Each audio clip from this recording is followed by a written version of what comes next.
Jalol akam aytgan mashina shu bo'lsa kerak. Ha, mana vashi ham yaxshi ekan. Xohlasangiz yuzliklarni o'zim ko'ndiraman. Assalomu alaykum. Keling ota. Alaykum Nima xizmat? Rahbarim bo'lganingiz uchun keldim. Siz akamdek hurmat qilaman. Guldek ayolingiz bor uyda. Kelingizni o'ylamang. Unga ro'zg'or qilib bersam bo'ldi. Uzr, shuni o'g'limga qo'ng'iroq qiling. Bemalol.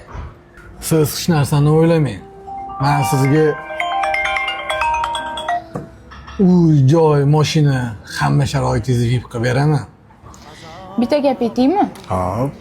Sizdagi erkaklarning hurmati men uchun bir teng. To'xtang.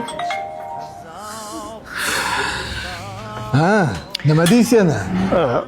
O'g'lim, sen aytgan avtosalonga keluvdik. Shu yerda Hazillashyapsizmi?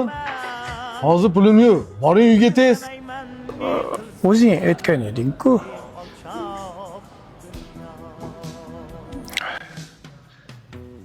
Uzr.